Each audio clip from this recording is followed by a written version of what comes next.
India एक colony रहा है ब्रिटिश की, बट आखिरकार ऐसा क्यों कि इंडिपेंडेंस पाने के बाद जब ग्रेजुअली रीजनल पावर के तौर पर ये ग्रो करने लगा, इसने और कंट्रीज को एनेक्स और कॉलोनाइज नहीं किया। इससे तो शायद अखंड भारत का सपना भी पूरा हो जाता, बट आखिर ऐसा क्या रीजन था कि इंडिया ने कभी भी किसी कंट्री को अपनी कॉलोनी नहीं बनाया। हेलो स्टूडेंट्स, वेलकम टू चर्ल academy. My name is Shubhangi Singh और आज हम बात करने वाले हैं कि आखिर ऐसा क्या रीजन था कि इंडिया ने कभी कॉलोनाइजेशन जो है नहीं किया।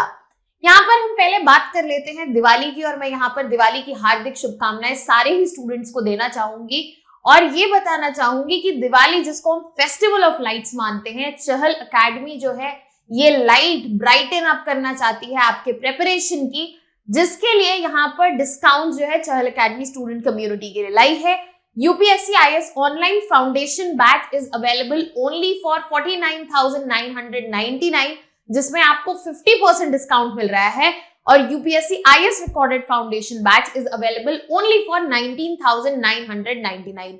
आपको ये डिस्काउंट अवेल करने के लिए लिंक मिल जाएगा डिस्क्रिप्शन बॉक्स में, और आपको यूज करना है code Diwali to avail this offer. On this note we will continue to our topic की बात करें तो जैसे कि मैंने बोला कि इंडिया ने किसी और कंट्री को कॉलोनाइज नहीं किया, तो यहां पर हमें समझना पड़ेगा कि इसके पीछे एक रीजन नहीं है, मल्टीपल फैक्टर्स जो है उनका क्यूमुलेशन है, जिसकी वजह से इंडिया ने कभी भी किसी तरह के कॉलोनियल एम्बिशंस जो है नहीं रखे हैं। यहां पर इंडिया की बात करें तो इंडिया का एक रिच कल्चरल हेरिटेज है, डाइवर्स सिविलाइजेशंस पाई गई हैं और एक अलग ही हिस्टोरिकल नरेटिव है as compare to any other country that has seen. But यहाँ पर विद चेंज इन टाइम, जब इंडिया के पास economic power, regional power gain होने लगी, फिर भी ये कॉलोनियल एम्बिशंस की तरफ नहीं गए। अब इसमें सबसे पहले बात कर लेते हैं कि ज्योग्राफिकल कॉन्टेक्स्ट क्या था। अगर हम इंडिया की ज्योग्राफिकल लोकेशन की बात करें तो ये साउथ एशिया में सिचुएटेड है, जिसका मेजर पेनिनसुलर रीजन जो इंडियन ओशन में प्रोट्रूड करता है। इस वजह से एक क्रूशियल पोजीशन जो है इंडिया होल्ड करता है साउथ एशिया में, जिसकी वजह से इसका हिस्टोरिकल डेवलपमेंट में भी काफी क्रूशियल रोल रहा है। जहां पर इंडिया ओशंस और माउंटेन से सराउंडेड है, यहाँ पर इसके जो नेचुरल बैरियर्स हैं जब इसके बेनिफिट में काम आते हैं, यहाँ पर इसके एक्सपेंशन को भी हिंडर करते हैं। आप जैसे कि देख सकते हैं कि इंडिया के नॉर्थ में ही we have Himalayan range, here we have Hindu Kush range. अब यहाँ पे प्रॉब्लम क्या है कि ये जो माउंटेन बैरियर्स हैं, अगर आप इसके बियॉन्ड एक्सपैंड करना चाहेंगे तो ज्योग्राफिकल लिमिटेशंस फेस करने को मिलेंगी। साथ ही साथ अगर हम इसके बियॉन्ड की बात करें तो यहाँ पे ओशन एज अ बैरियर है, जिसकी वजह से वास्ट इंडियन कॉन्टिनेंट के बियॉन्ड अगर किसी तरह का एक्सपेंशन सोचा जाए तो वो ज्योग्राफिकल फिजियोग्राफी की वजह से यहाँ पर लिमिटेशन देखने को मिलती है। अब ये जो अपना हमारा इंडियन कॉन्टिनेंट है वो खुद ही रिच इन रिसोर्सेज है, जिसकी वजह से सेल्फ सफिशिएंसी है, और यहाँ पर नीड जो है एक्सटर्नल कॉन्क्वेस्ट की, बियॉन्ड अपने मेनलैंड से जाके हम कॉन्क्वेस्ट करें, उसकी रिक्वायरमेंट कभी फील नहीं हुई। और फर्दर ये एक एडेड बर्डन बन जाता है कि अपनी ज्योग्राफिकल लिमिटेशंस के बियॉन्ड अगर हम ऑक्यूपेशन करेंगे तो उसको मेंटेन कैसे करेंगे। तो एक ज्योग्राफिकल कॉन्टेक्स्ट है कि जिसकी वजह से इंडिया ने इसके बारे में सोचा। अब हम बात करते हैं कल्चरल रीजन की।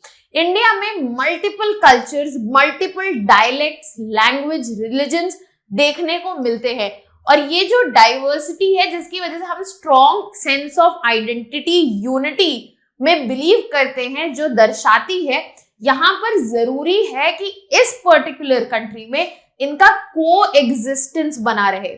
यहाँ पर जो एम्फेसिस है कि कल्चरल प्लूरलिज्म, कि यहाँ पे मल्टीपल कल्चर्स जो है एग्जिस्ट करते रहे, ये एग्जिस्टेंस जो है डिस्करेज किया कि यहाँ पर एम्पायर बिल्डिंग या किसी एक पर्टिकुलर कल्चर पर फोकस ना करके हार्मनी पर फोकस किया जाए कि ये साथ में कैसे रह सकते हैं, इनके बीच कॉन्फ्लिक्ट ना आए, इनके बीच इश्यूज ना क्रिएट हो, इस पे फोकस किया गया rather than moving towards outer areas जहां पे कॉन्क्वेस्ट करने की बात हो। तो यहाँ पर ज्योग्राफिकल फैक्टर्स तो हमें लिमिट कर ही रहे थे, बट कल्चरली हम देखें तो हम इतने डाइवर्स हैं और इनका डाइवर्सिटी के साथ हार्मनी बनाए रखना बहुत जरूरी था। इस वजह से जो फोकस था वो प्रेजेंट जो हमारे पास मेनलैंड है उस पर रिक्वायर्ड था।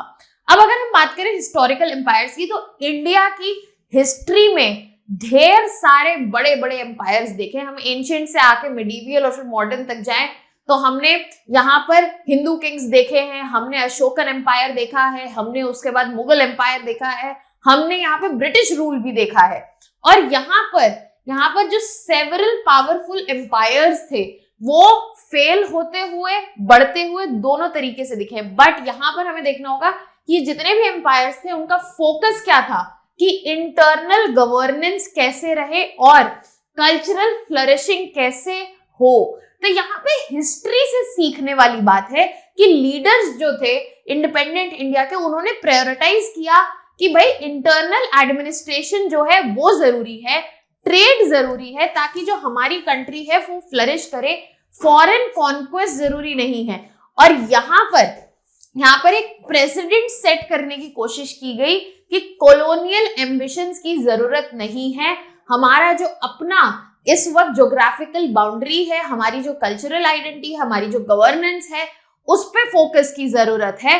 तो इस वजह से इंडिया ने कभी कॉलोनियल एस्पेक्ट्स की कॉलोनियल एम्बिशंस यहाँ पर नहीं रखे। साथ ही साथ इंडिया की हिस्ट्री जो है इकोनॉमी से रिलेटेड वो हमेशा से ट्रेड पर बेस्ड रही है और यहाँ पर जो एस्टैब्लिश रूट्स हैं वो कनेक्ट करते हैं middle east, Africa, south east Asia. अगर हम एंशिएंट पीरियड की भी बात करें तो इंडिया का जो ट्रेड है बाय सी रूट चलता रहा है। तो यहाँ पर इंडिया ने रादर देन सीकिंग कॉलोनीज की, वो कॉलोनीज बनाए। इंडियन मर्चेंट्स जो है एंगेज किया है ट्रेड पार्टनरशिप में, कल्चरल एक्सचेंज में, इंटरडिपेंडेंस में, जिसकी वजह से टेरिटोरियल एक्सपेंशन की नीड नहीं रही। यहाँ पर जो बेनिफिट्स हमें ड्रॉ करने थे वो हमने इंटरडिपेंडेंस और ट्रेड पर फोकस करके किया है rather than extra territorial expansion पर फोकस करके। यहाँ पर जो भी फैक्टर्स हम बात कर रहे हैं इसके अलावा एक फिलोसॉफिकल एस्पेक्ट रहा है। After independence India wanted to emerge as a मसीहा फॉर स्मॉलर नेशंस। वो स्मॉलर नेशंस का दोस्त बनना चाहता था, रिप्रेजेंटेटिव बनना चाहता था।